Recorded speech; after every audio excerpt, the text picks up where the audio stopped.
நம்முடைய ஜிஎஸ்டிபி மாநில ஒட்டுமொத்த உற்பத்தி மதிப்பு இன்றைக்கு 23-24 ஆண்டுகளில் 26.88 லட்சம் கோடியாக இருந்த தமிழ்நாட்டினுடைய பொருளாதாரம் கடந்த ஆண்டு, அதாவது 24-25 நிதியாண்டில் இன்றைக்கு 31.19 லட்சம் கோடிகளாக அது உயர்ந்து 16% வளர்ச்சியை நாம் இன்றைக்கு தொற்றிருக்கிறோம் என்பதை மிகுந்த மகிழ்ச்சியோடு உங்களோடு நான் பகிர்ந்து கொள்கிறேன்.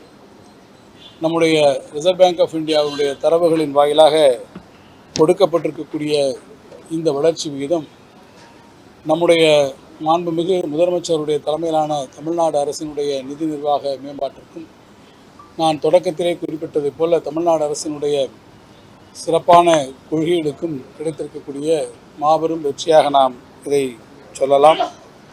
இத்தகைய உயர் வளர்ச்சி விகிதம் என்பது கடந்த 3 ஆண்டுகளாகவே அது தொடர்ந்து இருக்கிறது.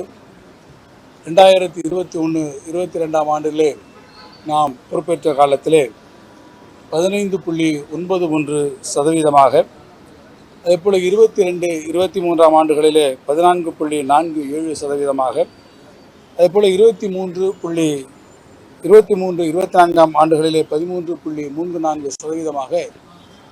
தொடர்ச்சியாக நம்முடைய மாண்புமிகு முதலமைச்சர் அவர்கள் ஆட்சி பொறுப்பேற்றதற்கு பிறகு இந்த வளர்ச்சி விகிதம் ஏற்பட்டு இன்றைக்கு அது 16% தொற்றிருப்பது மிகப்பெரிய ஒரு வளர்ச்சியும் திராவிட மாடல் ஆட்சியினுடைய வெற்றிக்கு இது மற்றும் ஒரு எடுத்துக்காட்டாக இன்றைக்கு இது விளங்கியிருக்கிறது.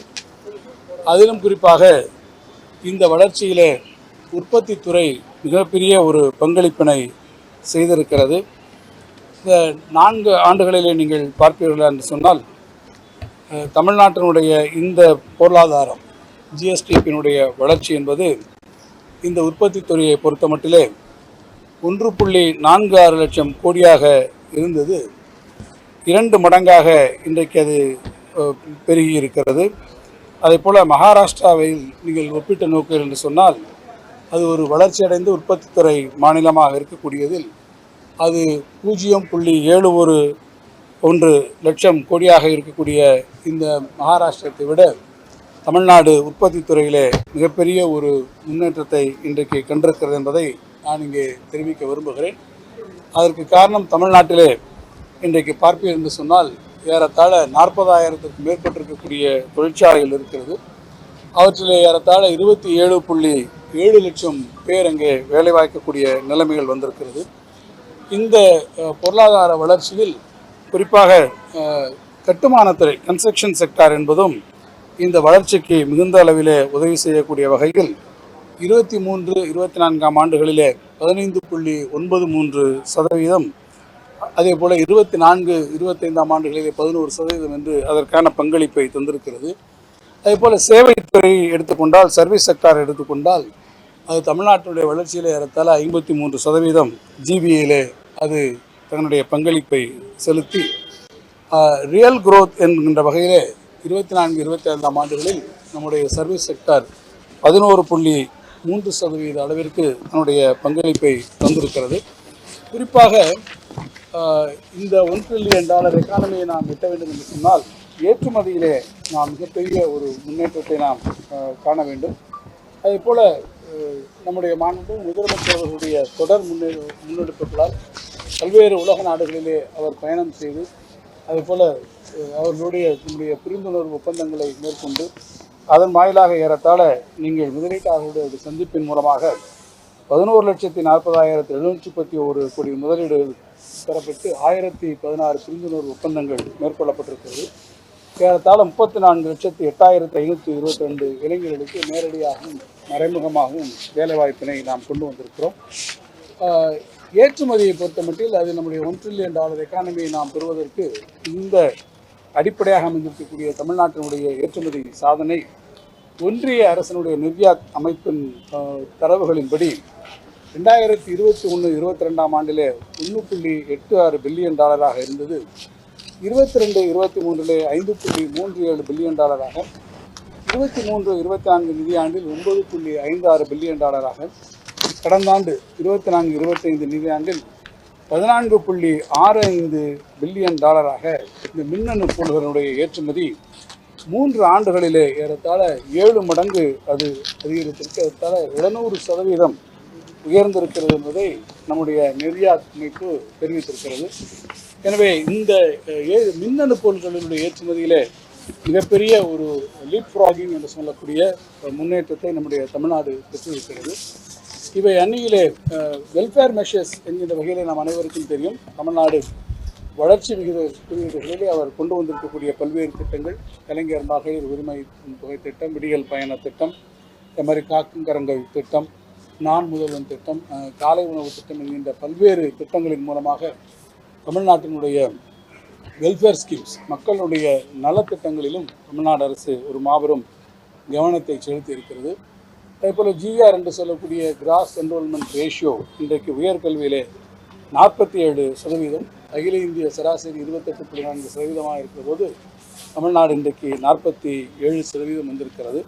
அதே போல் நீங்கள் அதுக்கேற்ற மாதிரி நிறைய ஹையர் எஜுகேஷன் இன்ஸ்டிடியூஷன்ஸையும் பெற்றிருக்கக்கூடிய மாநிலமாக நாம் இன்றைக்கு வந்திருக்கிறோம்.